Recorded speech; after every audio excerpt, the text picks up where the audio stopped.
बाल झड़ने की समस्या केवल सिर तक ही नहीं बल्कि पूरे शरीर को प्रभावित कर रही है। प्रभाव ऐसा कि अब इसे हम एक गंभीर रोग का नाम भी दे सकते हैं। नमस्ते दर्शकों, स्वास्थ्य चर्चा के इस कार्यक्रम में आप सभी का स्वागत है। आज हम चर्चा करेंगे बाल संबंधित सारी समस्याओं के बारे में एवं आयुर्वेदिक चिकित्सा के बारे में। हमारे साथ इस विषय पर बात करने के लिए डॉक्टर कमलेश स्टूडियो मौजूद है। सर, आपका स्टूडियो में बहुत बहुत स्वागत है तो ये बहुत आम बीमारी लेकिन कितनी तेजी से फैल रही है आप हम सब देख रहे हैं। बाल से जुड़ी समस्या जो है आज के ज़माने में लोगों के लिए बहुत बड़ी जो है श्राप बन गई है। तो सबसे पहले लोगों को आप क्या बताएंगे कि अगर ये दिक्कत है तो उसे टोपी स्कार्फ से छुपाना चाहिए या उसे इलाज के लिए इसके लिए आगे बढ़ना चाहिए? सबसे पहले नसीहत लोगों को आप क्या देंगे? सबसे पहले नसीहत हम यही देंगे कि किसी भी तरह का अगर बाल का समस्या है, गंभीर समस्या है, डेंड्रफ है या किसी भी प्रकार का बाल का समस्या है तो उसको टोपी या स्कार्फ वगैरह से छुपाएं नहीं, उसका इलाज कराएं। उसका इलाज आसानी से हो जाता है और बाल निकलने भी लगता है। अब ये हम लोग इसको कह रहे हैं कि गंभीर बीमारी भी कह सकते हैं, बालों का झड़ना, और ये कहीं ना कहीं लोगों को दूर से बीमार भी दिखाता है। तो क्या इसको हम लोग क्रिटिकल श्रेणी में काउंट कर सकते हैं? आप क्या बताएंगे कि बीमारी जो है जिस तेज़ी से फैल रहा है, हर आयु वर्ग को दिखाई दे रहा है, हर मतलब कॉलेज स्टूडेंट्स से लेकर आपको बुजुर्ग तक में ये दिक्कतें दिखाई दे रही होंगी, तो क्या इसको हम लोग क्रिटिकल श्रेणी में ले सकते हैं? एग्जैक्टली ये है क्या इसके भी प्रकार होते हैं? क्या ये बीमारी क्रिटिकल श्रेणी में आने लायक है? यस, इस बीमारी को हम लोग क्रिटिकल श्रेणी में रखते हैं। आजकल इतनी भाग दौड़ के ज़िंदगी में जुआ बड़े बुजुर्ग सभी को, बुजुर्ग में तो बाल झड़ता ही है, जुआ और बुजुर्ग, ये जुआ और बच्चे भी इससे प्रभावित हो रहे हैं। इसलिए इसको हम लोग क्रिटिकल श्रेणी में ही रखते हैं और इसको हम लोग हमेशा इससे बचने का उपाय करते हैं। आजकल तो बहुत सा ट्रीटमेंट निकल गया है, इसलिए बाल को छिपाना नहीं चाहिए। बाल के हमेशा इसका इलाज आसानी से कराना चाहिए। ये चूँकि क्रिटिकल श्रेणी में इसलिए है कि ये एक दूसरे से फैलता है और तीसरे में फैलता है, इस तरह से जाता है। सबसे जो मूल समस्या है इसमें तनाव की समस्या है। आजकल बच्चे हैं और बुजुर्ग हैं, दोनों चाहे अपने काम की वजह से चाहे किसी और कारण से हमेशा तनाव में रहते हैं।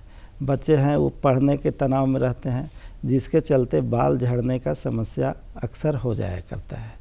तो इसलिए जुआ और बुजुर्ग को सबसे पहले तनाव से बचने का उपाय करना चाहिए। इसके लिए मेडिटेशन वगैरह, योगा वगैरह कर सकते हैं, करना चाहिए, तब जाके बचाव होगा। तो देखते ही देखते ज़माना बदलते गया और ये बीमारी गंभीर रोग में शामिल हो गई।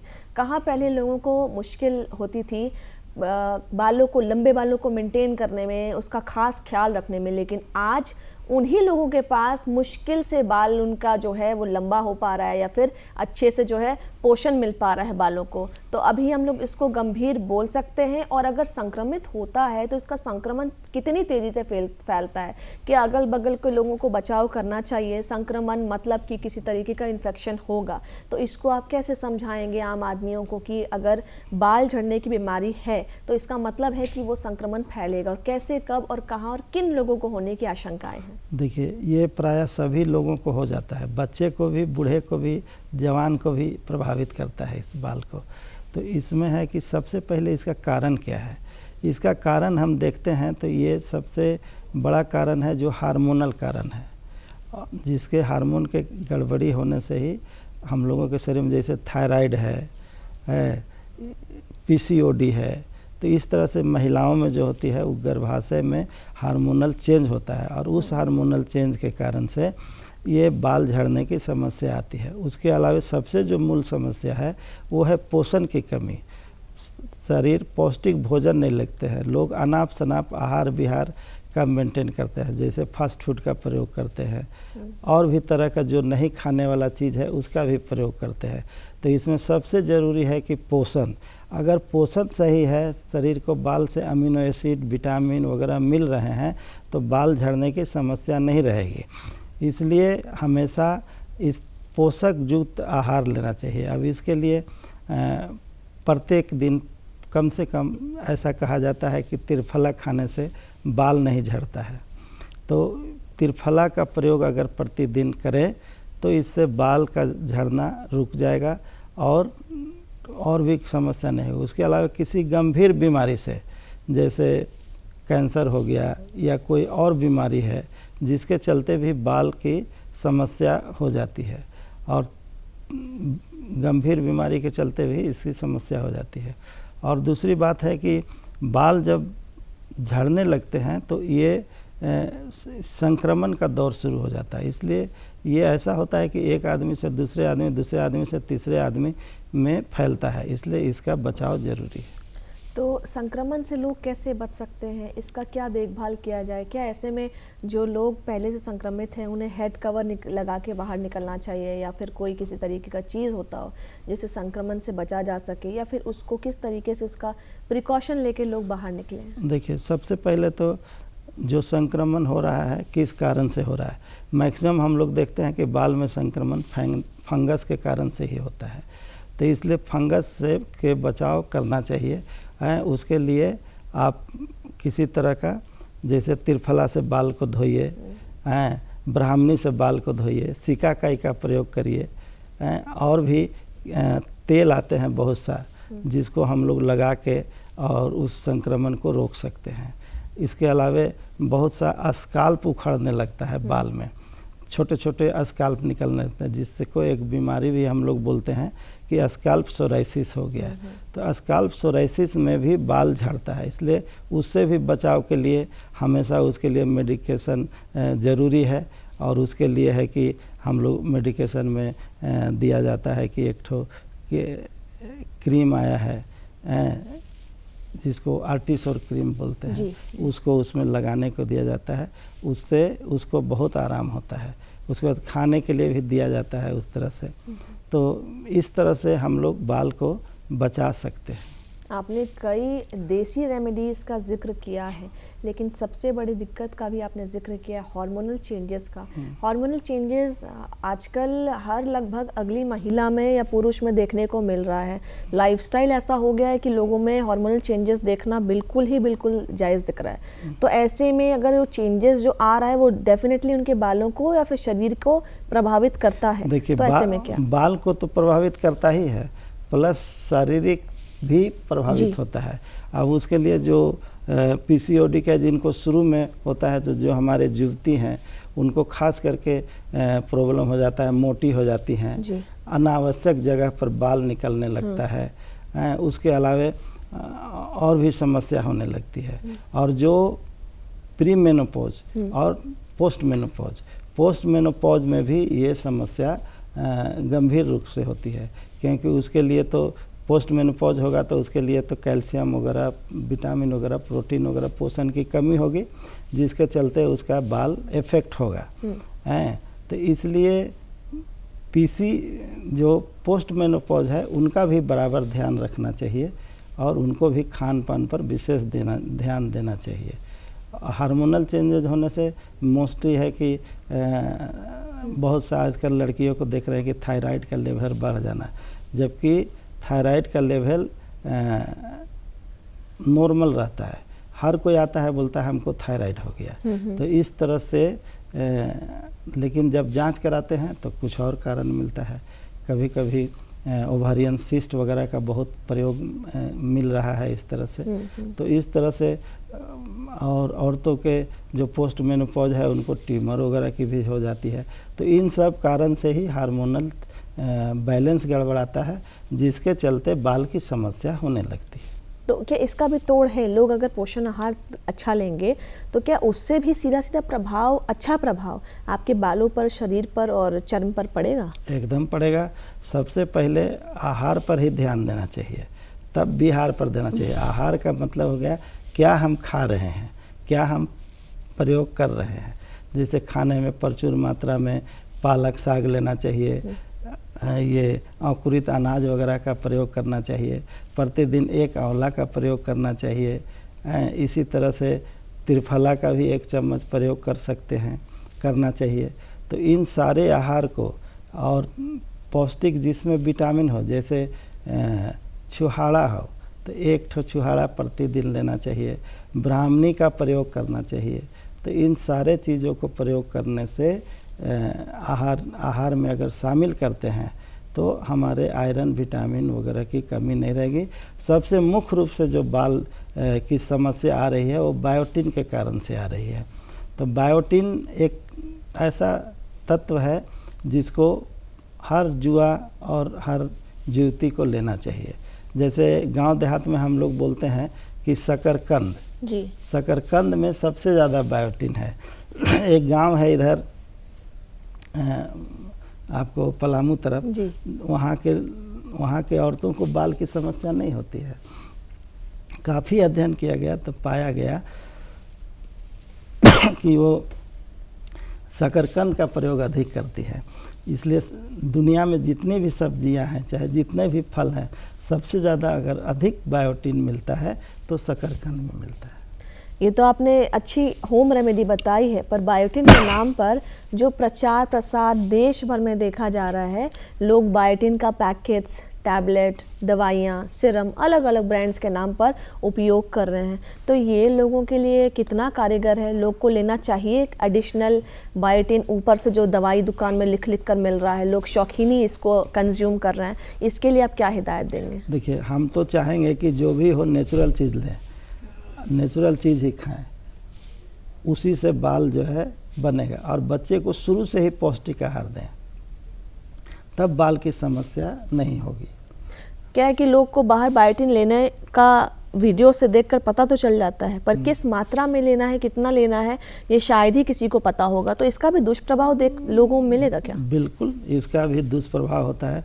कम से कम अगर बायोटिन को हम लोग 500 मिलीग्राम लेते हैं तो 500 मिलीग्राम बायोटिन का प्रयोग किया जाता है, जिसमें शकरकंद, 2 शकरकंद अगर डेली नाश्ता में लेते हैं तो उनको बायोटिन की समस्या नहीं होगी। जी, अब बालों की समस्या है, क्या चर्म रोग और बालों की समस्या दोनों इंटरकनेक्टेड है? चर्म रोग बाल से, वैसे तो हर शरीर का अंग एक दूसरे से इंटरकनेक्टेड है, पर क्या इन दोनों में कितना ज़्यादा तालमेल है? अगर कहा जाता है कि शरीर प्रभावित होगा तो बाल भी प्रभावित होगा, और बाल प्रभावित होगा तो चर्म जो है वो प्रभावित होगा। तो ऐसे में लोगों का लाइफस्टाइल या काम करने का तरीका है, उसमें भी चेंजेस देखने को मिलता है। तो ये आपके हिसाब से कैसे इंटरकनेक्टेड है? कितना ज़्यादा दोनों में जो है एक दूसरे को प्रभावित कर सकता है? इसका क्या बताएंगे?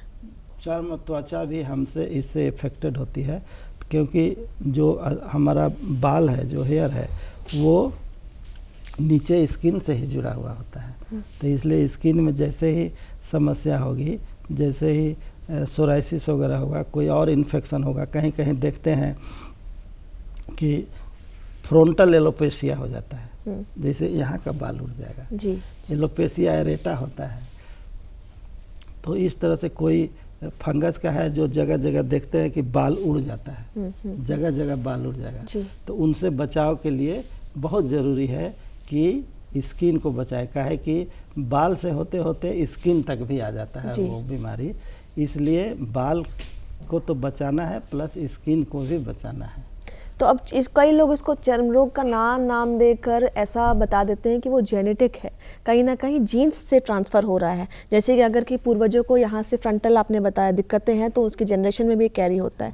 तो क्या ऐसा होता है, या फिर उन्हें स्किन रिलेटेड एक बार जांच करवाना चाहिए और जांच को गंभीरता से लेना चाहिए? देखिए, ये अनुवांशिक तो है ही, अनुवांशिक आता ही है, कहे कि फ्रंटल एलोपेशिया जो है वो मोस्टली और अनुवांशिक होता है, और बाकी सब जो है वो नहीं होता है। इसलिए बच्चों को हमेशा उचित मात्रा में आहार वगैरह देने से ये एलोपेशिया, इस तरह का बीमारी नहीं होगी, उससे काफ़ी हद तक बचाव होगी।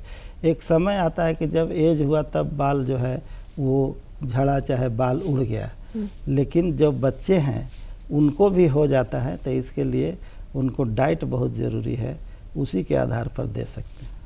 अब जो भारत की आधी आबादी है उन्हें कहीं ना कहीं शरीर में अलग अलग टैटूज हो गया, प्लास्टिक सर्जरीज हो गई, इस पे काफ़ी ज़्यादा विश्वास होने लगा है। प्रचार प्रसार देखकर भी लोग काफ़ी ज़्यादा प्रभावित रहने लगे हैं। तो इसमें सबसे बड़ा एक चीज़ देखा गया, हेयर ट्रांसप्लांट। लोग अपनी लुक्स को बदलने के लिए, आज के ज़माने में ट्रेंडिंग होने के लिए हेयर ट्रांसप्लांट पे जाते हैं। तो ये कितना ज़्यादा टफ प्रोसेस है, हेयर ट्रांसप्लांट को कितना ज़्यादा गंभीरता से लेना चाहिए, क्या हर आयु वर्ग के लिए एप्लीकेबल है, अगर है तो कितना जो फ्रीक्वेंटली है वो करवाना चाहिए, और लोगों के लिए कितना ज़्यादा ये दुष्प्रभाव बना सकता है या कितना अच्छा लोगों को दिखा सकता है, ये ज़रा आम लोगों को अगर आप बता दें। हम तो कहेंगे कि ट्रांसप्लांट कराना ही नहीं चाहिए, क्योंकि ट्रांसप्लांट कराने से बहुत लोगों की आजकल ऐसी है कि माने जान भी चली जाती है ट्रांसप्लांट कराने से, तो इसलिए ट्रांसप्लांट नहीं कराना चाहिए। प्लाज्मा लोग एक्सटर्नल इंजेक्ट करते हैं अपने सर में, तो ये सबसे ज़्यादा देखा गया है कि कॉलेज स्टूडेंट्स और उसके बाद जो अभी नए नए जॉब्स में जो हैं वो ये सब कर रहे हैं। तो प्लाज्मा इंजेक्ट करना एक्सटर्नली, ये कितना ज़्यादा लोगों के लिए वाकई में लाभदायक है या सच में बहुत परेशानी वाली बात है? नहीं, इससे प्लाज्मा इंजेक्ट करने से थोड़ी समय के लिए लाभ मिलता है, केवल लगता है कि हमरा हो रहा है, लेकिन वैसी स्थिति नहीं है। इसलिए प्लाज्मा का प्रयोग भी नहीं करना चाहिए। तो कोई युवा पीढ़ी को एक मैसेज अगर आप देखना चाहिए? युवा पीढ़ी को मैसेज हम दे हैं कि जो युवा पीढ़ी है वो प्लाज्मा का प्रयोग नहीं करें, अपने डाइट पर ध्यान दें, अपने बालों पर ध्यान दें, तो इससे माने अच्छा होगा, आपको लाभ होगा।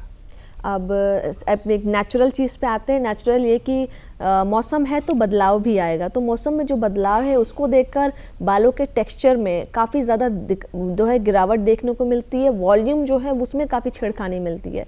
तो मौसम का क्या असर है, इसके लिए हम लोग अलग अलग 4 जो मौसम है उस पर बाल का कैसे ख्याल रख सकते हैं, और ये उस समय लोगों के लिए, खासकर वर्किंग महिलाओं के लिए बहुत बड़ी परेशानी बन जाती है। तो इसके लिए आप क्या सुझाव देने वाले हैं? एकदम वर्किंग महिलाओं के लिए मौसम का इफ़ेक्ट होता है। जैसे जब मॉइस्चर बढ़ता है हवा में, तो उस समय बाल का झड़ना अधिक होने लगता है। जैसे बरसात वगैरह में, या बोलता है कि बरसात के पानी से हमरा झड़ने लगा जी। तो इस तरह की समस्या होती है। तो इसलिए मौसम का इफ़ेक्ट है, तो उस मौसम का इफ़ेक्ट से बाल झड़ना शुरू हो जाता है, तो इसलिए उससे बचाव करना चाहिए। उसके अलावा है कि पानी, कहीं गए किसी दूसरे जगह, जैसे बहुत से पानी है, आयरन मिला हुआ है, कहीं और पानी है, तो उस पानी से भी स्नान करने से बाल झड़ने लगता है और थोड़ा थोड़ा टूटने लगता है, उनका जड़ भी कमज़ोर हो जाता है, जिसके चलते वो गिरने लगते हैं। यहाँ पर बहुत सी महिलाएं आती हैं जो बोलती हैं कि मेरा बाल बहुत ज़्यादा गिर रहा है। उसका मुख्य कारण है कि जो पानी वो यूज़ करती हैं वो सही नहीं है, या बरसात के दिनों में जो हवा में मॉइस्चर बढ़ जाता है उसके कारण से भी बाल झड़ना शुरू हो जाता है। अब झारखंड है तो कहीं ना कहीं प्रकृति का नाम हमेशा जुड़ा रहेगा। झारखंड प्रकृति से घिरा हुआ है, लेकिन अगर बालों पर आते हैं तो दूषित पानी काफ़ी ज़्यादा उसका बड़ा किरदार है। तो दूषित पानी किस तरीके से बाल पर दुष्प्रभाव देता है, इससे क्या है, लोग को पानी तो इस्तेमाल करना ही पड़ेगा। बचाव और प्लस इस्तेमाल दोनों एक साथ कैसे किया जा सकता है, और दूषित पानी में ऐसा क्या सबसे ज़्यादा उसमें जो रहता है वो जो लोगों को तकलीफ़ पहुँचाता है, और इसको हम लोग कैसे कम कर सकते हैं? क्योंकि आजकल शहरी क्षेत्र में सबसे ज़्यादा देखने को मिल रहा है कि पानी दूषित है। ग्रामीण में भी उतना ही है, लेकिन 19-20 का फ़र्क है। ग्रामीण में लोगों के फिर भी थोड़े बहुत बाल जो हैं ठीक ठाक रह जाते हैं, पर शहरी क्षेत्र में बहुत ज़्यादा दिक्कत, अभी बड़ी समस्या लोगों के बीचों बीच है। लोग बाहर से पानी मंगवा के इस्तेमाल कर रहे हैं। तो ऐसे में दूषित चीज़ों से, दूषित पानी से कैसे बचाव कर सकते हैं? दूषित पानी से भी बचाव करना चाहिए बाल के लिए। उसके लिए है कि अगर पानी दूषित है तो उसमें थोड़ी सी फिटकिरी डाल के थोड़ा देर उसको छोड़ देना चाहिए। उसके बाद वो पानी का उपयोग आप कर सकते हैं। उसके लिए और कोई विशेष ज़रूरत नहीं पड़ती है। दूसरा चीज़ है कि बहुत से लोग ग्राउंड वाटर प्रयोग करते हैं, तो ग्राउंड वाटर में भी दूषित होता है, तो इसलिए उसका भी प्रयोग संभल के करना चाहिए। जो बहुत डीप बोरिंग है आजकल, जिससे 600 फीट 700 फीट आजकल रांची में बोरिंग चल जा रहा है। उस बोरिंग का पानी थोड़ा सा अच्छा है, इसलिए उसका प्रयोग करना चाहिए। नहीं तो जो आरओ वगैरह का है उससे भी बाल को धोने से बचाव होगा उसमें। अच्छा, तो आपने काफ़ी ज़्यादा लाभदायक जानकारी दी है लगातार, लेकिन फिर से एक बार पूछेंगे कि अगर लोग जो है फिल्म इंडस्ट्री से बॉलीवुड से काफ़ी ज़्यादा इंस्पायर्ड है, उसमें क्या है कि लोग हेयर स्टाइलिंग, हर घंटे हेयर स्टाइलिंग पर ध्यान देते हैं और बालों को आयरन रॉड से गर्म से सेकते हैं ताकि बाल को एक स्टाइल और पैटर्न दिया जा सके। तो ये जो है पूरा का पूरा भारत कहीं ना कहीं फॉलोअर बन के इसको फॉलो कर रहा है। तो ये आपके हेयर्स के लिए कितना ज़्यादा लाभदायक है या नुकसानदायक है, ये एक बार स्पष्ट तरीके से बताएंगे तो लोगों को कहीं ना कहीं फ़ायदा पहुँचेगा। ये देखिए, ये इस तरह का करने से हेयर को बहुत नुकसान होता है, इसलिए हमेशा उसको नहीं कराना चाहिए। कभी कभी चल सकता है, फिल्म वाले जो एक्टर हैं वो लोग कराते हैं तो वो थोड़े समय के लिए कराते हैं, हमेशा नहीं कराते हैं। और जिस आयरन का या जिस गर्म चीज़ का हम लोग बाल को ही करने में लगते हैं तो उससे हमारा ब्रेन में इफ़ेक्ट पड़ता है, इसलिए उसको नहीं कराना चाहिए। मुख्य चीज़ पर आते हैं, आधी आबादी विश्वास करती है कि बालों को पोषण देने के लिए अलग अलग तेल का इस्तेमाल करना चाहिए, जिसके लिए आप देखेंगे कि कभी आयुर्वेदिक तेल आ रहा है मार्केट में, तो कभी केमिकल्स डला हुआ, तो कभी नेचुरल तेल के नाम पे ब्रांड्स बदल के बेचा जाता है। तो आधी आबादी को लगता है कि तेल लगाना चाहिए और आधी को नहीं लगता है। लेकिन वाकई में सच में क्या हम लोग बाल को पोषण दे सकते हैं? क्या जो तेल है उसको बालों में लगाना चाहिए, इस्तेमाल करना चाहिए, या प्रचार प्रसार पे विश्वास करके तेल को दूर रखना चाहिए अपने स्कैल्प से, बाल से, सिर से?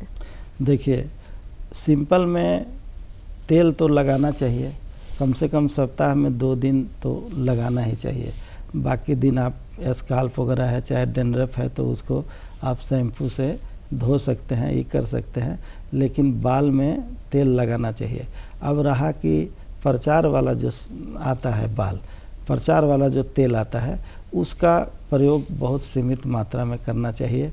सबसे घर में जो मौजूद रहता है, पहले हम लोग जो यूज करते थे, जैसे तिल का तेल सबसे उत्तम है बाल के लिए, उसको आप लगा सकते हैं। उसके अलावे आंवला शोधित तिल का तेल, आंवला को उसमें शोधित करके जो तिल तेल निकाला जाता है, वो भी बहुत फ़ायदेमंद है, उसको भी आप बाल के लिए लगा सकते हैं, उससे लाभ होगा। अब ये क्या है कि सरसों का तेल जो था वो पहले के ज़माने में खाने में भी इस्तेमाल होता था, लोग बालों में भी लगाते थे, तो क्या सच में वो बाल के लिए पोषण आहार के रूप में कहा जाता था? क्या वो सच में पोषित है बालों के लिए सरसों का तेल? देखिए, सरसों का तेल भी पोषित है और तिल का तेल भी पोषित है, लेकिन दोनों में सबसे बेटर तिल का तेल है।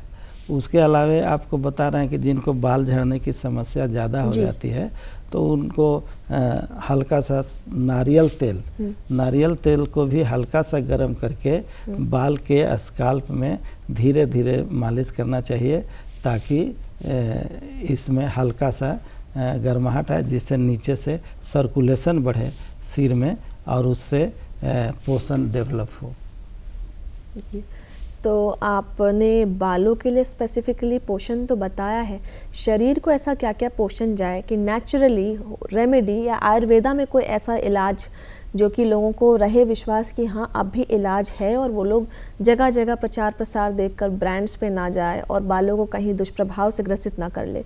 तो ऐसे में आयुर्वेदा में क्या चीज़ की उपलब्धि है? आयुर्वेदा में तो हर चीज़, ब्राह्मणी है, आंवला है, सिकाकाई है, तो इन सब चीज़ से मिला हुआ प्रयोग करना चाहिए बिना। और इनके शोधित तेल आजकल भी बाज़ार में आ गए हैं, जैसे उसको भी लगाना चाहिए, उससे भी बाल जो है बढ़ेगा और फ़ायदा होगा। और पोषण में आपने जिक्र किया था कि हमें अमीनो एसिड लेना चाहिए, विटामिन लेना चाहिए, पर इसको किस रूप में लेना चाहिए? क्या हम लोग आहार लें कि हम लोग को शुरुआत से ही इस बीमारी से बचाव कर सके, हमें इसका होने का जो है पॉसिबिलिटीज़ वो ना दिखाई दे? देखिए, सबसे पहले पौष्टिक आहार लेना चाहिए। पौष्टिक आहार में आपका पालक साग हो गया, बीट हो गया, गाजर हो गया, इस तरह का प्रयोग करें। उसके अलावा छुहारा हो गया, एक आंवला हो गया, प्रतिदिन अगर आप प्रयोग करते हैं तो इससे या शकरकंद हो गया, इससे बायोटिन प्रचुर मात्रा में मिलेगा और आपका हेयर अच्छा से ग्रो होगा। जब कोई बीमारी होगी तब उसको इलाज कराने की ज़रूरत पड़ती है। तो आपने जाना कि बालों की समस्या जो है आज वो कितना ज़्यादा लोगों को प्रभावित कर सकता है। हर एक जो लाइफस्टाइल लोगों की वो पूरी तरीके से प्रभावित है। लोग जो हैं वो शर्म के मारे सर को ढकना पसंद करते हैं, ना कि इलाज कराना। तो आपने जाना कि अगर इसका इलाज है तो लोगों को कब, कैसे और कहाँ इलाज शुरू कर देना है ताकि इससे बचाव किया जा सके। आपकी सारी जानकारियाँ बहुत लाभदायक रही है। बहुत बहुत धन्यवाद जुड़ने के लिए। तब तक के लिए इतना ही। स्वास्थ्य चर्चा के अगले कार्यक्रम में जुड़ने के लिए दूरदर्शन झारखंड के डिजिटल प्लेटफॉर्म को सब्सक्राइब करें। जोहार, धन्यवाद।